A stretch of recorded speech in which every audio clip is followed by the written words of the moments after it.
အရက်တောက်ရင်ကျန်းမာရေးထိခိုက်မယ်အသေးကိုပျက်စီးထိခိုက်စေတယ်ဆိုတာကိုအရက်ကိုတောက်နေတဲ့သူတွေအရက်ဆွဲနေတဲ့သူတွေတော်တော်များများသိကြပါတယ်ဒါပေမဲ့သူတို့ကဘာကြောင့်မို့လို့အရက်ဖြတ်ဖို့အတွက်တွန့်ဆုတ်နေကြတာလဲအရက်ဆွဲနေတဲ့သူတယောက်ကကိုယ့်ရဲ့ကျန်းမာရေးကိုယ့်ရဲ့မိသားစုထက်ပိုပြီးတော့ဘာကြောင့်မို့လို့အရက်ကိုပဲရွေးချယ်နေသွားတာလဲအရက်ကိုကြာရှည်ရေရှည်တောက်မယ်ဆိုရင်ဘယ်လိုမျိုးဆိုးကျိုးတွေရှိနိုင်လဲအရက်ဖြတ်မယ်ဆိုရင်ဘယ်လိုမျိုးအကျိုးကျေးဇူးတွေရရှိနိုင်မလဲနောက်တစ်ခုကတော့အရက်ဖြတ်တယ်ဆိုရင်ဘယ်လိုမျိုးလေးတွေလှုပ်ဆောင်တင်လဲဆိုတဲ့အကြံပြုချက်တွေကိုဒီနေ့ဗီဒီယိုလေးမှာပြောပြပေးချင်ပါတယ်ရှင်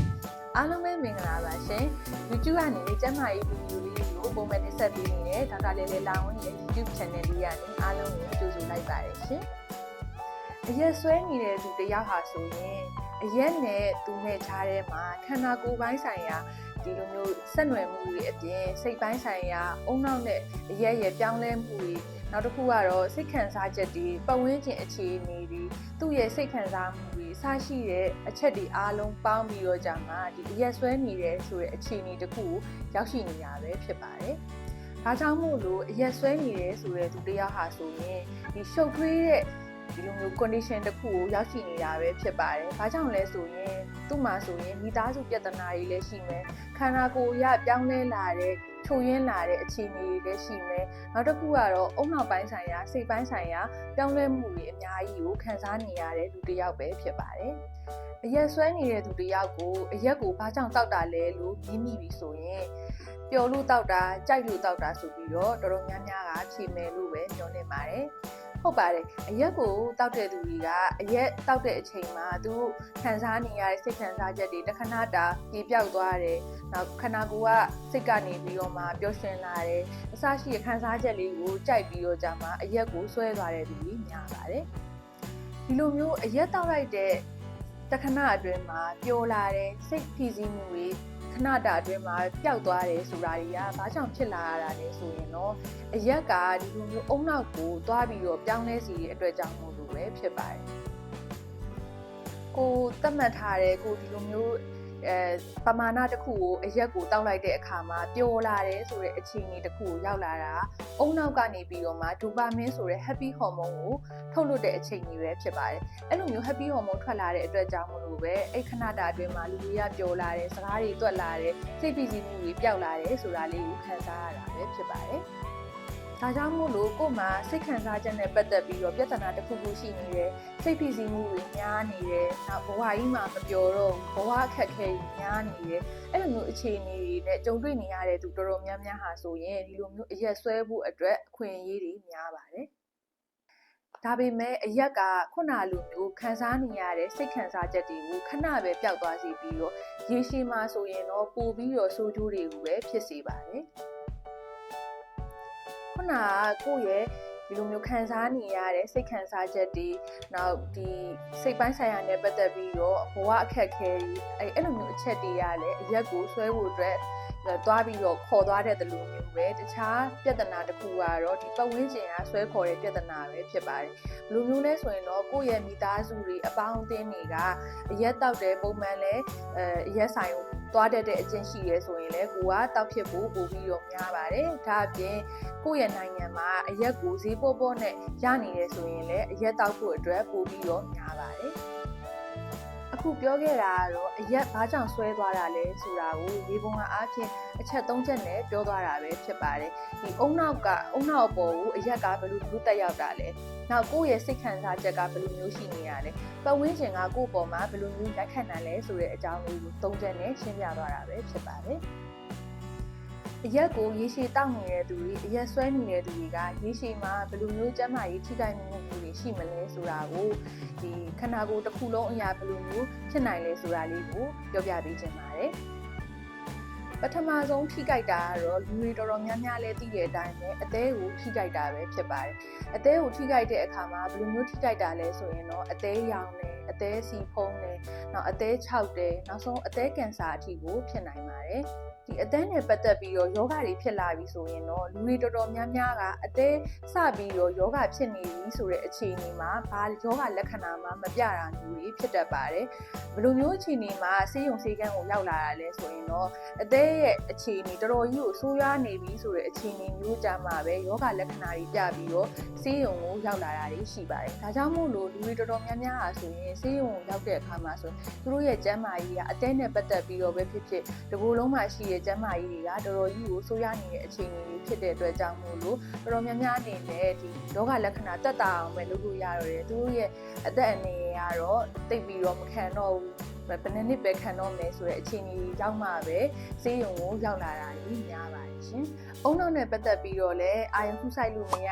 တာတွေတခုခုဆိုရင်စိတ်တက်ကြနေတာတွေနောက်ဒီလိုမျိုးစိတ်ဖိစီးမှုများတာတွေနောက်တခုခုဆိုရင်မေးတတ်တာတွေလည်းဖြစ်တတ်ပါတယ်။နှလုံးနဲ့သွေးကြောဆိုင်ရာကိုကြည့်မယ်ဆိုရင်လည်းအရက်ကိုရေရှည်ဆွဲပြီးတော့တောက်မယ်ဆိုရင်သွေးတိုးယောဂတွေဖြစ်နိုင်တယ်။နောက်နှလုံးအားနေတာတွေဖြစ်နိုင်ပါတယ်။အစာရင်နဲ့ဥလန်းချောင်းကိုကြည့်မယ်ဆိုရင်လည်းဒီအစာရင်ရောင်တာတွေအစာရင်အနာဖြစ်တာတွေတရက်ရွက်ရောင်တာတွေဖြစ်နိုင်ပါတယ်။ဒါကြောင့်မို့လို့ဒီလိုမျိုးဆိုးကျိုးတွေအများကြီးရှိတဲ့အရက်ကိုဖြတ်မယ်လို့စဉ်းစားတယ်ဆိုရင်တော့ကိုယ်တိုင်အတွက်ရောကိုယ်ကျန်းမာရေးကိုယ့်ရဲ့စိတ်ကျန်းမာရေးကိုယ်ကျန်းမာရေးအတွက်အရန်ကိုအဆင်ပြေသွားမှာဖြစ်တဲ့အပြင်ကိုယ့်ရဲ့မိသားစုအတွက်ရောအရန်ကိုအဆင်ပြေလွယ်ကူသွားမှာပဲဖြစ်ပါတယ်။ဒါအပြင်အချိန်ကုန်ငွေကုန်တာတွေလည်းတက်တာသွားမှာပဲဖြစ်ပါတယ်။ဒါကြောင့်မို့လို့ကျမတို့ကျန်းမာရေးဝန်ထမ်းတွေအနေနဲ့လည်းအရက်ဆွဲနေတဲ့သူအရက်ကိုရေရှည်တောက်နေတဲ့သူတွေဆိုရင်လည်းအရက်ဖြတ်ဖို့အတွက်တွန်းအားအမြဲတမ်းပေးဖြစ်ပါတယ်။ဒီလိုမျိုးအရက်ဖြတ်မယ်လို့စဉ်းစားလိုက်ပြီးဆိုရင်တော့ကိုကဘယ်လိုမျိုးဖြတ်တင်လဲဆိုတာလေးကိုခေါင်းထဲမှာရောက်လာမယ်လို့ထင်ပါတယ်။ဘယ်လိုမျိုးဖြတ်တင်လဲဆိုရင်တော့ဖြစ်နိုင်ရင်တော့အကောင်းဆုံးကတော့ကျွမ်းကျင်တဲ့ဆရာဝန်တွေနဲ့တေချာတိုင်ပင်ပြီးတော့ဖြတ်တာအကောင်းဆုံးပဲဖြစ်ပါတယ်။ဘာကြောင့်လဲဆိုရင်လူတွေတော်တော်များများကအရက်စပြီးတော့ဖြတ်မယ်လို့စဉ်းစားတဲ့အခါမှာကိုမှန်တယ်ထင်တဲ့ဟာလေးတွေကိုလုပ်တတ်ကြပါတယ်။အဲ့လိုမျိုးမှန်တယ်ထင်တယ်ဆိုပြီးတော့လုပ်တတ်တဲ့အပြုအမူလေးတွေကအသက်အန္တရာယ်အထိကိုဖြစ်နိုင်ပါတယ်။ဘာကြောင့်လဲဆိုရင်ရေရှည်တောက်လာတဲ့ခန္ဓာကိုယ်ကြီးကအရက်ကိုလုံးဝမထိတွေ့ရတဲ့အချိန်ကိုရောက်လာတဲ့အခါမှာ withdrawal symptoms လို့ခေါ်တဲ့ယောဂလက္ခဏာတွေပေါ်လာတတ်ပါတယ်။အဲ့လိုမျိုးဘယ်လိုမျိုးယောဂလက္ခဏာတွေပေါ်လာတတ်တာလဲဆိုရင်တော့ဒီခြေလက်တွေတုံတာထွေးစည်းတွေပြန်လာတာသတိလစ်ပြီးတော့မူးမိသွားတာနောက်စိတ်ဖိစီးမှုတွေများတာအယောင်ကတန်းဖြစ်တာအစရှိတဲ့လက္ခဏာတွေပေါ်လာတတ်ပါတယ်အဲ့လိုမျိုးလက္ခဏာတွေပေါ်လာတတ်တယ်ဆိုရင်အနေရရှိတဲ့အတွက်ကြောင့်မို့လို့ဒီဆက်ရာဆေးရုံဆေးခန်းတွေကိုချက်ချင်းသွားတင်ပါတယ်ကိုကိုတိုင်းကဘယ်လိုမျိုးစပြီးတော့ဖြတ်တင်လဲဆိုတာလေးကိုအကောင်းဆုံးအကြံဉာဏ်လေးနဲ့ပေးလို့ရတာတော့ short တင်တာကို short ရပါမယ်ဘယ်လိုမျိုး short ရမှာလဲဆိုရင်တော့ကိုတောက်တဲ့ရက်သတင်းပတ်တစ်ပတ်မှာဆိုရင်ကိုကဘယ်နှရက်တောက်တာအဲ့တောက်တဲ့ရက်ကို short ရပါမယ်နောက်တစ်ခုကကိုတောက်တဲ့ပမာဏဘယ်လောက်တောက်တာလဲအဲ့တောက်တဲ့ပမာဏကိုဖြည်းဖြည်းချင်း short ရပါမယ်နောက်တစ်ခုကတော့ကိုကကောင်းတာလေးတွေကိုပြီးချယ်ပြီးတော့မကောင်းတာတွေကို short ရပါမယ်မကောင်းတာတွေကိုဘယ်လိုလျှော့ရမှာလဲဆိုရင်တော့ကိုကအရက်ကိုများများမတောက်မိအောင်လို့ခွက်တီးတီးလေးကိုပဲရွေးပြီးတော့တောက်မယ်နောက်တစ်ခုက alcohol တောက်မယ်ဆိုရင်လည်း alcohol percentage ခါတိုင်းနဲ့ကိုတောက်တဲ့ပမာဏထက် alcohol percentage နှိမ့်တာလေးကိုရွေးချယ်ပြီးတော့တောက်တင်ပါတယ်ကောင်းတာလေးတွေကိုဘယ်လိုရွေးချယ်ရမလဲဆိုရင်တော့အရက်တောက်တာထက်စာရင်တော့အသီးဖြော်ရည်လေးတွေကိုတောက်တာရေတောက်တာကပိုပြီးတော့ကောင်းပါတယ်နောက်တစ်ခုကတော့ကျန်းမာတဲ့ lifestyle ဖြစ်တဲ့ exercise လုပ်တာလမ်းလျှောက်တာရေကူးတာအစရှိတာလေးတွေကိုရွေးချယ်ပြီးတော့ကိုယ့်အနေနဲ့အလုံများအောင်လို့လုပ်တင်ပါတယ်နောက်ဆုံးတစ်ခုကတော့များများစားပြရမှာပဲဖြစ်ပါတယ်အရက်တောက်တဲ့သူတွေအရက်ဆွဲတဲ့သူတွေတော်တော်များများဟာအစားထက်စာရင်အတောက်ကိုပိုပြီးတော့အားတန်တတ်ကြပါတယ်အဲ့အကျင့်လေးကိုဖြောက်အောင်မှာပဲဖြစ်ပါတယ်ဘယ်လိုမျိုးစားရမှာလဲဆိုရင်တော့အာဟာရရှိတဲ့အစားအသောက်တွေကိုများများစားတောက်တင်ပါတယ်နောက်တစ်ခုကတော့ကိုမတောက်ခင်မှာများများစားရမှာပဲဖြစ်ပါတယ်ဒီလိုမျိုးလုံးဝဘာမှမထည့်ထားတဲ့ဒီလိုမျိုး empty stomach လို့ခေါ်တဲ့ဟာနေတဲ့ဗိုက်ကြီးတွေကို alcohol ပါတဲ့အရက်ကိုအရင်တောက်လိုက်မယ်ဆိုရင်ဒီခန္ဓာကိုယ်ကဆွတ်ယူလိုက်တဲ့ alcohol ပမာဏတွေကပိုပြီးတော့များနိုင်ပါတယ်။ဒါကြောင့်မို့လို့ကိုကအရက်မတောက်ခင်မှာအစာများများစားထားလိုက်မယ်ဆိုရင်ဒီခန္ဓာကိုယ်က alcohol ဆွတ်ယူနိုင်တဲ့ပမာဏကနည်းသွားပါတယ်။ဒါကြောင့်မို့လို့ကိုကအာဟာရရှိတာများများစားမယ်တကယ်လို့ကိုကမဖြစ်မနေတောက်တော့မယ်ဆိုရင်လည်းအစားကိုအရင်ထည့်ပြီးတော့မှနည်းနည်းပဲတောက်တင်ပါတယ်။ကျမတို့ရဲ့ပတ်ဝန်းကျင်မှာဆိုရင်အရက်ကလွယ်လွယ်ကူကူနဲ့ဈေးနှုန်းအတင်းတင်းနဲ့ပဲဖြစ်ဖြစ်ဈေးနှုန်းများများနဲ့ပဲဖြစ်ဖြစ်ကိုယ့်ရဲ့ဒီလိုမျိုးနေ့စဉ်လုပ်ငန်းဆောင်တာတွေမှာအရက်ကိုတောက်မိဖို့ဆိုတာက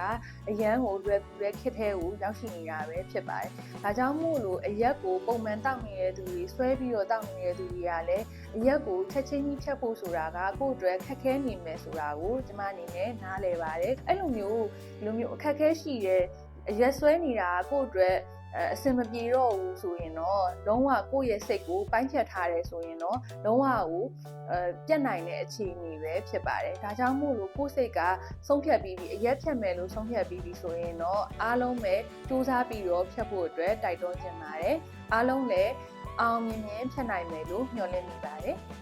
ဒီဗီဒီယိုလေးကိုအဆုံးထိကြည့်ရှုပေးတဲ့အတွက်အားလုံးကိုကျေးဇူးတင်ပါတယ်ဒီဗီဒီယိုလေးကကိုနဲ့ကိုပတ်ဝန်းကျင်ကလူတွေအတွက်အကျိုးရှိရလို့ခံစားရတယ်ဆိုရင်လည်း like and subscribe လေးလုပ်ခဲ့ဖို့တောင်းဆိုချင်ပါတယ်ကျမတို့ရဲ့နောက်ဗီဒီယိုလေးမှာပြန်လည်ဆုံတွေ့ကြမယ်နော်အားလုံးကိုကျေးဇူးတင်ပါတယ်ရှင်